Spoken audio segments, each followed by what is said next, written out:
안녕하세요. 오늘 하나님께서 우리에게 주시는 말씀은 신명기서 13장 3절에서 5절 말씀이고요. 악을 제하는 용기라는 제목으로 하나님의 말씀 함께 나누도록 하겠습니다. 우리 먼저 본문 읽어보겠습니다.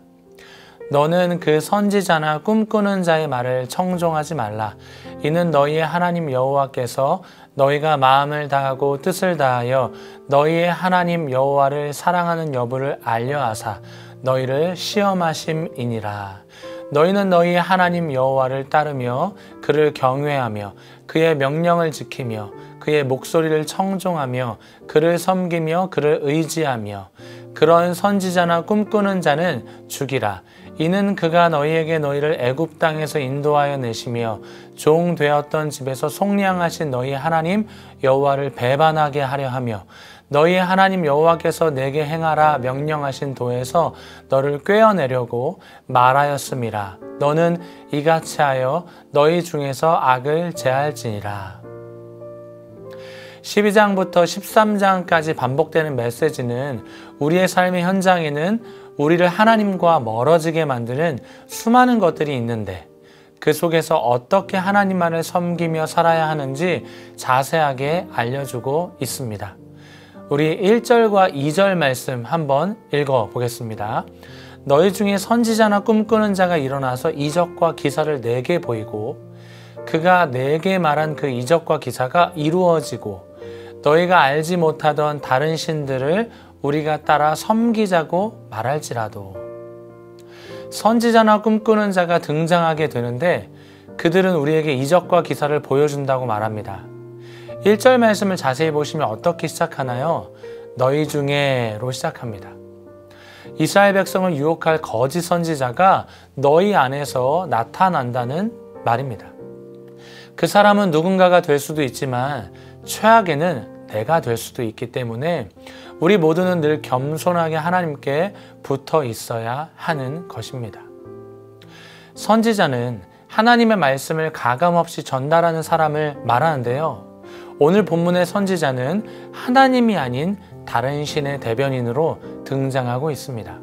또 꿈꾸는 자는 이스라엘 백성을 유혹해 다른 신을 섬기게 하려 하는 자입니다. 하나님과 전혀 상관없는 자들이고 도리어 하나님을 대적하는 자들이죠.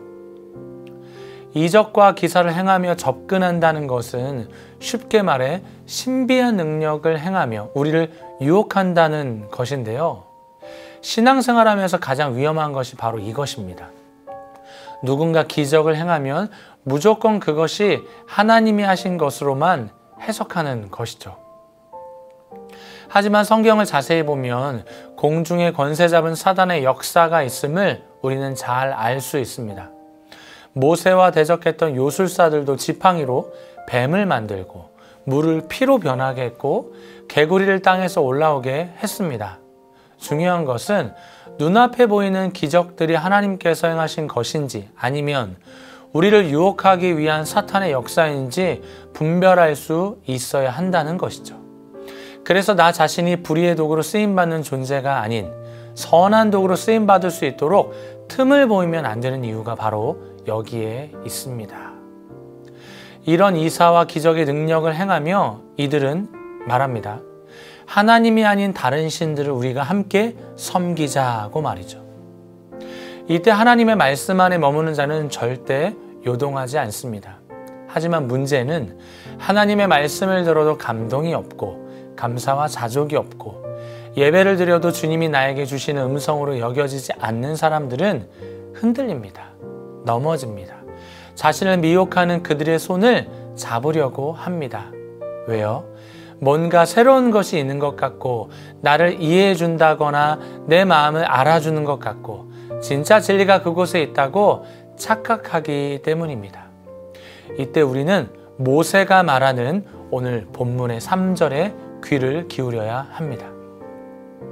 너는 그 선지자나 꿈꾸는 자의 말을 청종하지 말라. 이는 너희의 하나님 여호와께서 너희가 마음을 다하고 뜻을 다하여 너희의 하나님 여호와를 사랑하는 여부를 알려하사 너희를 시험하심이라. 청종하지 말라는 말은 그들의 말에 순종하지도 말고 듣지도 말라는 것입니다. 왜요? 우리가 그토록 하나님을 사랑한다고 하는 말들이 전심으로 고백하고 있는지 하나님께서 시험하시기 위함이라고 말하고 있는 것입니다.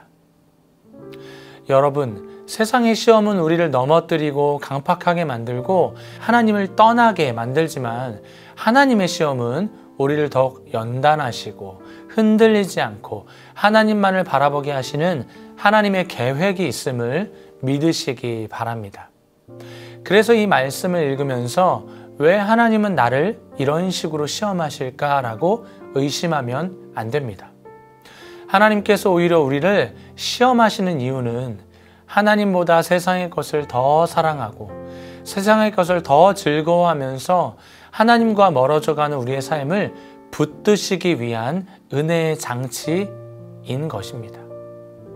오늘날 교회 안에서도 본문에서 말하는 선지자나 꿈꾸는 자의 역할을 은밀하게 행하는 자들이 있습니다. 어떤 사람일까요? 부정적인 말을 하고 하나 되게 하지 못하고 교회를 욕하며 어그러뜨리는 자들이 바로 그러한 자들일 것입니다. 문제를 만들어내고 당을 지어 곤경에 빠뜨리는 자들을 말합니다. 오늘 말씀을 적용해 본다면 그런 상황들을 통해 내가 분별력 있는 하나님의 사람인지 사람을 두려워하는 자가 아니라 하나님을 경외하는 자인지 하나님께서 저와 여러분들을 오늘도 시험하고 계시는 것입니다. 우리 4절 말씀 이어서 읽어 볼까요? 너희는 너희의 하나님 여호와를 따르며 그를 경외하며 그의 명령을 지키며 그의 목소리를 청종하며 그를 섬기며 그를 의지하며 사람의 말에 넘어져서 따라가지 말고 하나님만 쫓아가라고 말합니다. 전적으로 하나님만 신뢰하며 나아가라고 말씀하고 있습니다. 선지자나 꿈꾸는 자를 향해 하나님은 그러면 어떻게 말씀하실까요? 5절 말씀인데요. 그런 선지자나 꿈꾸는 자는 죽이라. 이는 그가 너희에게 너희를 애굽 땅에서 인도하여 내시며 종되었던 집에서 속량하신 너희의 하나님 여호와를 배반하게 하려 하며 너희의 하나님 여호와께서 내게 행하라 명령하신 도에서 너를 꿰어내려고 말하였습니다. 너는 이같이 하여 너희 중에 악을 제할지니라. 무섭고도 단호하게 죽이라고 말씀하십니다. 왜 죽이라고 말씀하시는 걸까요? 그렇지 않으면 내가 죽기 때문이에요. 하나님과 멀어지는 것은 결과적으로 죽는 것과 같습니다. 그렇기 때문에 단호하게 악을 끊어내야 합니다. 그렇지 않으면 내가 썩고 오염될 거예요. 인간의 정에 이끌려가면 늘 마음이 불안하고 흔들립니다. 하지만 하나님의 손에 붙들리면 담대하며 당당해지는 줄 믿습니다. 더 나아가 6절 이하의 말씀은 심지어 내 가족이 하나님이 아닌 다른 신을 섬기자고 말한다 해도 동일하게 끊어내라고 말씀하고 있습니다. 그러니까 이 말은 예외가 없다는 것이죠. 사랑하는 성도 여러분, 나는 오늘 어떤 말을 하고 있나요? 믿음의 말과 사랑의 말을 하고 있나요? 하나님께서 행하신 일들을 마음 다해 찬양하고 있으시나요? 또한 나는 어떤 말을 듣고 있나요? 또 무엇을 보고 있습니까? 하나님이 아닌 다른 것들은 저와 여러분들을 세상적인 자리로 끌어당길 것입니다. 교회가 교회되지 못하게 하고 하나 되지 못하게 하고 반복적으로 불신과 문제를 양산해 나가는 사람들의 말을 듣지 마시고 하나님의 도우심을 구하며 잘 분별하시길 기도합니다. 하지만 잊지 말아야 할 것은 그럼에도 불구하고 사람을 미워하지 말고 예수님의 사랑으로 끝까지 포용하시기를 포기하지 마시기 바랍니다. 하나님께서 반드시 도와주실 것입니다. 악을 끊어내기 위해서는 용기와 결단이 필요합니다. 하나님이 기뻐하시지 않는 것들을 잘 끊어내어 더욱 풍성한 삶으로 하나님께 영광 올려드리는 우리 성도님들의 삶 되시길 주님의 이름으로 축복합니다. 기도하겠습니다. 하나님 감사합니다. 하나님, 우리가 날마다 주님을 찬양하고 기도하며 말씀 앞에 서며 주님을 예배하지만 날마다 우리를 넘어뜨리려는 여러 가지 사단의 역사가 우리의 삶에 있는 줄 믿습니다. 그럼에도 불구하고 도리어 우리의 삶에 여전히 역사하시고 우리를 붙드시는 하나님을 의지하며 승리하는 믿음의 성도들이 다 될 수 있도록 은혜 베풀어 주옵소서. 감사하며 예수님의 이름으로 기도드리옵나이다. 아멘.